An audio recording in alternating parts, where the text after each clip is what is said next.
नमस्कार दोस्तों, स्वागत है आप सबका मेरे चैनल पैनी पॉकेट्स में। मैं विनय कुशवाहा। आज हम बात करेंगे प्राइवेट सेक्टर की एक कंपनी टाटा पावर में, जो कि पावर के सेक्टर में सबसे बड़ी दिग्गज कंपनी है, जिसने टाटा पावर टाटा ग्रुप से बिलोंग करती है। और टाटा ग्रुप का जैसे हम सबको पता है कि इसका अपने देश के इकोनॉमी में और देश के वेल्थ में कितना बड़ा कंट्रीब्यूशन रहा है और ये इलेक्ट्रिसिटी प्रोड्यूस करके डिस्ट्रीब्यूशन का काम करती है। पूरे कई स्टेट्स में इसकी इलेक्ट्रिसिटी को कंज्यूम किया जाता है और ज्यादातर टाटा पावर के प्रोड्यूस किए हुए इलेक्ट्रिसिटी को स्टेट गवर्नमेंट परचेज करती है। और अगर हम टाटा पावर का कंपैरिजन करते हैं आज के सिनेरियो में, तो इसके जैसे लिमिटेड कंपनी होने के साथ इसका जो एक और प्राइवेट प्लेयर के साथ कंपैरिजन किया जाए वो है एक अडानी पावर, जिसपे मैंने एक वीडियो बना रखा है। अगर आप हमारे चैनल पे जाएंगे तो वो वीडियो आपको दिखेगी, जहां से बहुत इन्फॉर्मेशन आपको मिल सकता है।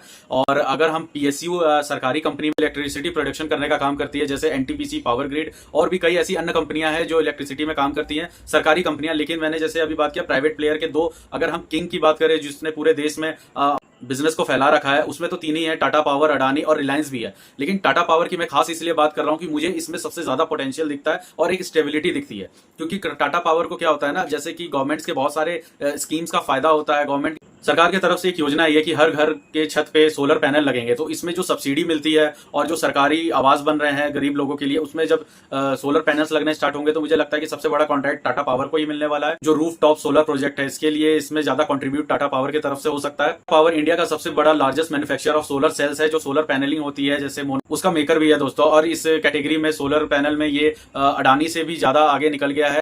मल्टीपल स्टेट्स में टाटा पावर को बहुत सारे ऐसे ऑफर्स मिले हैं जिसमें सोलर पैनल का इंस्टॉलेशन करने का प्रोजेक्ट इसे मिला हुआ है। जैसे हम बड़े दो चार राज्य की बात कर ले, उत्तर प्रदेश, महाराष्ट्र, गुजरात, तमिलनाडु, तो ऑल ओवर इंडिया में आप देखें तो बड़े बड़े स्टेट से टाटा पावर को अच्छे खासे प्रोजेक्ट मिलते हैं। दोस्तों, आने वाला जो फ्यूचर है वो रिन्यूएबल एनर्जी का है। और रिन्यूएबल एनर्जी की तरफ में अभी की जितनी भी प्रेजेंट कंपनियां, चाहे वो प्राइवेट सेक्टर में हो, चाहे वो सरकारी सेक्टर में हो, या लगाते हैं जिसने अभी तक अच्छा तो परफॉर्म किया है, बट आगे का क्या, उसका जो आगे का विजन क्या है। और रिन्यूएबल एनर्जी की तरफ में ये इनमें से जो कंपनियां हैं जो इस समय तो अपने सेक्टर की लीडर है, जैसे पावर सेक्टर में टाटा पावर, अडानी हो गया, और गवर्नमेंट में एनटीपीसी, पावर ग्रिड, रेल है, और प्राइवेट में हेवल्स है, रिलायंस इंडस्ट्रीज है, जिसे हम इग्नोर नहीं कर सकते। लेकिन ये करंट सिनेरियो में तो बहुत अच्छा काम कर रही हैं, प्रॉफिट्स भी जनरेट कर रही हैं, और इनका जो बिजनेस का पोर्टफोलियो है वो भी काफी एक्सपेंडेड है। लेकिन जब हम अगले 5, 10, 15 साल की बात करते हैं तो वहां पे हम एक रेवोल्यूशन देख रहे हैं जो कि रिन्यूएबल एनर्जी से रिलेटेड है। और रिन्यूएबल एनर्जी पूरी तरह से आधारित है सोलर पे, विंड पे और हाइड्रोजन के रिसर्च एंड डेवलपमेंट में, जो अभी तक कंपनियों का सबसे अच्छा परफॉर्मेंस रहा है उसमें। तो इसी को हमें ध्यान रखते हुए देखना है कि इनमें से कौन सी ऐसी कंपनियां हैं जो आने वाले 5, 10, 15 साल में अपने बिजनेस पोर्टफोलियो को अच्छे से एक्सपेंड कर पाती है। हम अगर ये देखेंगे तो ईयर ऑन ईयर हर साल पावर की कंजम्पशन बढ़ते जा रही है, पावर की डिमांड बढ़ रही है, स्टेट बाय स्टेट बढ़ रहा है, सेंट्रल की तरफ से भी ये बढ़ रहा है, क्योंकि जितने भी सेंट्रल प्रोजेक्ट्स है उसमें भी पावर की डिमांड है, कंजम्पशन है। और हाउस होल्ड डोमेस्टिक की बात करें तो वहां पे भी ईयर ऑन ईयर पावर की डिमांड बढ़ते जा रही है, चाहे वो स्टेट वाइज हो। पावर सेक्टर में इतनी सारी कंपनियों के होने के बावजूद भी सबके पास जो पावर का जनरेशन है उन सबका ही कंजप्शन खत्म हो जाता है दोस्तों। तो हम इस चीज से ये समझ सकते हैं कि आने वाले समय में इलेक्ट्रिसिटी की जो रिक्वायरमेंट होगी वो कितनी ज्यादा होगी। आज हम आप जिस लाइफस्टाइल में रहते हैं या जिसमें हमारे आसपास जितनी भी इक्विपमेंट है सब इलेक्ट्रिसिटी से चलने वाली चीजें, और डे बाय डे जितनी भी आजकल के इनोवेशंस हो रहे हैं, हमारे साथ टेक्नोलॉजी जितनी ज्यादा जुड़ते जा रही है, वो सबका जो बेसिक रूट है वो पावर ही है। बिना पावर के किसी कंट्री की इकोनॉमी को डेवलप कर पाना, अगर गवर्नमेंट ये कहती है कि आने वाले 2 डेकेड्स में पावर की कंजप्शन इतनी ज्यादा बढ़ने वाली है कि जो हमारे नेचुरल रिसोर्सेज से पावर का जो अभी डिस्ट्रीब्यूशन होता है या जनरेशन होता है, जैसे कि कोल से हो गया, थर्मल से हो गया, बायो से हो गया, तो ये कब तक होगा। एक समय आएगा कि कोल खत्म हो जाएगा। ऐसे फॉसिल फ्यूल्स हैं जिनका इस्तेमाल करके पावर जनरेट किया जाता है और फिर उसे हमारे लिए डिस्ट्रीब्यूट किया जाता है, क्योंकि पावर एक ऐसी चीज है जो स्टोर करके तो नहीं रखी जा सकती। वो तो फ्यूचर को देखते हुए रिन्यूएबल एनर्जी की तरफ बढ़ना एक मजबूरी भी है और एक रिक्वायरमेंट भी है। मजबूरी इसलिए कि अगर इनकेस आने वाले समय में 2, 4, 10, 20 साल या उससे भी आगे जाके फॉसिल फ्यूल खत्म होने लगे, जितने भी बांध बने हैं जिनमें से हाइड्रो एनर्जी के थ्रू इलेक्ट्रिसिटी प्रोड्यूस होती है, अगर पानी कल को कम हो गया, बांध सूखने लगे, तब कहां से इलेक्ट्रिसिटी जनरेट होगा। अभी देश में कुल जितनी भी पावर कंपनियां हैं वो अपना 70% जो इलेक्ट्रिसिटी है वो कोल से जनरेट कर रही है। बट आने वाले टाइम में अगर कोल खत्म हो गया तो फिर इन्हें शिफ्ट करना पड़ेगा किसी नए।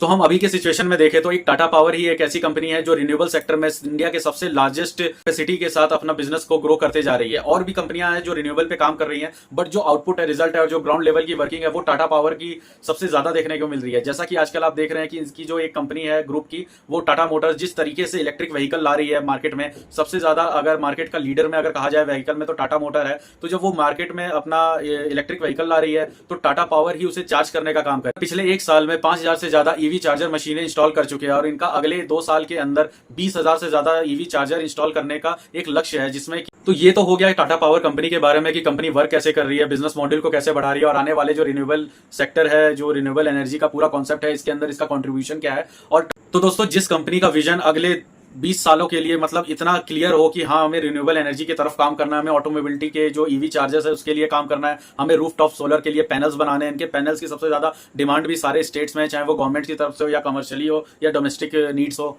तो हम आज के करंट मार्केट के हिसाब से देखें तो टाटा पावर का शेयर 445 रुपए पे क्लोज हुआ। ये पिछले 2 दिनों में अगर हम देखें तो 400 रुपए पे आ गया था जब बजट का अनाउंस हुआ। बजट के बाद तो शेयर मार्केट वैसे ही गिरने लगा था, बट टाटा पावर में हमने देखा कि 20 से 15% की जो गिरावट हुई थी, 404 रुपए तक गया, वहां से ये फिर से 20% ऊपर उठता हुआ 445 पे क्लोज हुआ है। ये आज का जो मूवमेंट था दोस्तों, उसका कारण ये था कि टाटा पावर ने बैंक ऑफ इंडिया के साथ अपना एक ज्वाइंट मर्जर किया है, जिसमें कि सोलर रूफ टॉप के लिए हो या सोलर वाटर पंप्स के लिए या ईवी चार्जर किसी को इंस्टॉल करना है, तो इसके लिए फाइनेंशियल हेल्प अगर किसी को चाहिए होगी तो उसमें bank of India Tata power के साथ कोलैब करके उसे फंड प्रोवाइड कराएगा। तो इनके आज के इस मर्जर के न्यूज की वजह से कह लीजिए टाटा पावर के शेयर में 20% का जो ग्रोथ दिखा है पिछले 2 दिन में। टाटा पावर के शेयर के बारे में मैं बात करूं तो पर्सनली मैं 2022 से इन्वेस्टेड हूं और मेरे को बहुत ही अच्छा इसमें रिटर्न मिला है। और मैं सच ये बात अपना बताऊं कि मैंने कई बार ऐसा सोचा कि ठीक है, अब 150 पे लिया था, 250 पे आ गया, और इसने 200 और 250 के बीच में 6 से 7 महीने तक कंसोलिडेट किया था। मैंने कई बार सोचा कि मैं इसे निकाल देता हूं, फिर भी एक हुआ कि चलो कोई बात नहीं, रुकते हैं। फिर वो वहां से 300 का लेवल टच किया, 350 आया, अब 400 पे आया। तो हम पिछले 4 महीने का अगर ट्रैक रिकॉर्ड देखें शेयर का, तो ये 450 और 400 के बीच में रुका हुआ है। पावर के शेयर को अगर आप बहुत ही ध्यान से देखेंगे तो पिछले 3 सालों में इसने 2 गुने का रिटर्न दे दिया है। पिछले 1 साल में मतलब डबल हो चुका है, और 3 सालों में तो 3 गुना हो चुका है। और जिसने कोविड के टाइम से इसे होल्ड करके रखा है, तो 70 रुपए का ये शेयर था। हालांकि ये 2020 के दिसंबर में 40 रुपए तक गया था। अगर हम वहां से देखें तो शेयर अभी 10 गुना हो चुका है। जिसके पास भी साल या 2 साल पहले से शेयर में इन्वेस्टेड है, तो उसे भी कम से कम 2 गुने या 3 गुने का जो प्रॉफिट है वो तो बिल्कुल मिल ही रहा है दोस्तों। लेकिन करंट में क्या, जिनके पास है वो क्या करे, होल्ड करे, और जिनके पास नहीं है वो क्या, बाई करे। तो मैं ये कहना चाहूंगा कि जिनके पास पहले से है वो प्लीज होल्ड करे, क्योंकि यूबीएस करके एक अपना ब्रोकरेज है, सिक्योरिटी है, जिसने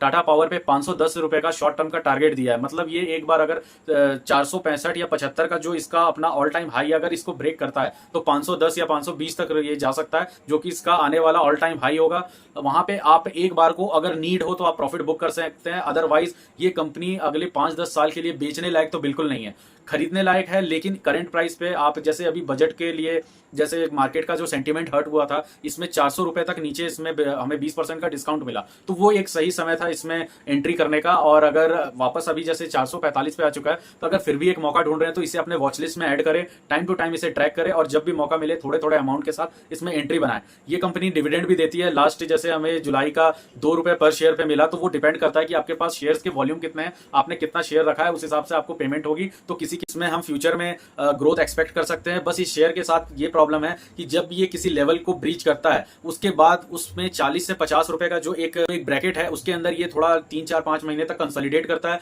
लेकिन फिर वहां से एक अच्छा ब्रेकआउट देता है। जो पिछले 2 साल का इसका आप स्ट्रक्चर देखेंगे तो इसमें यही दिखेगा कि जब जब ये किसी लेवल को ब्रेक करता है, तो वहां पे 2-4-5 महीने रुकता है। और ये अच्छी बात होती है एक बढ़िया शेयर की, क्योंकि आप जैसे रेलवे सेक्टर की बात करें या पीएसयूज की बात करें, तो ये अचानक इनका जब दौर आया, इनका टाइम आया, पिछले 1 साल में कोई 5 गुना हो गया, 6 गुना हो गया, तो इन्होंने रिटर्न्स तो बहुत अच्छे दिए, लेकिन ये सारे ओवर वैल्यूड हो गए हैं। और अब जब भी मार्केट में ऐसी खराब न्यूज आती है, चाहे बजट के लिए हो या टैक्सेशन पे हो या कोई भी ऐसी न्यूज हो, जैसे इस वक्त ग्लोबल बाजार भी बहुत ज्यादा गिर रहा है। कल को अमेरिका में अगर प्रेसिडेंट के लिए जैसे अगर डोनाल्ड ट्रंप नहीं जीतते हैं, कोई और आता है, तो एक बड़ा मतलब बुरा असर पड़ेगा, और उससे भी हो सकता है कि मार्केट हमारा फिर गिरे। तो टाटा पावर हो गया या और भी लार्ज कैप की कुछ कंपनियां हैं, मैं तो टाटा पावर की आज बात कर रहा हूं, तो इसका बताऊं, इन कंपनियों में एक खास बात ये होता है ना, जब आप बढ़िया फंडामेंटल अच्छी कंपनी में इन्वेस्ट करते हैं, आपका हो सकता है कि परचेजिंग प्राइस से नीचे आए, ये इनमें शेयर में फॉल आता है 10-20-25%, लेकिन एक कहते हैं ना बहुत बड़ा मैसिव फॉल आना, वो चीज इसमें नहीं होता है। बीच में कुछ ब्रोकरेजेस ने टाटा पावर को डाउनग्रेड देते हुए 230 का लक्ष्य रखा था कि 230 रुपए तक 56 से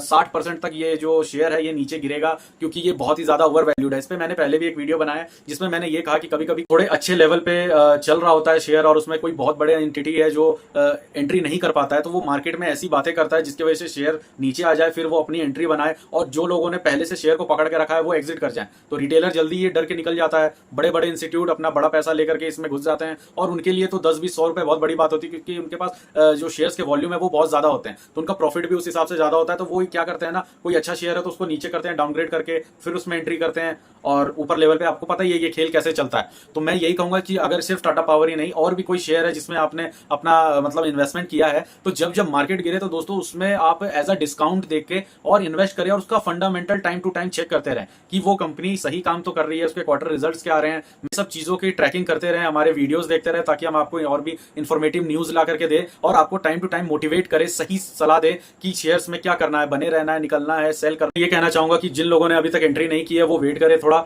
और जिन लोगों के पास ये शेयर पहले से ही है वो होल्ड करें, इसे निकालने का कोई फायदा नहीं है।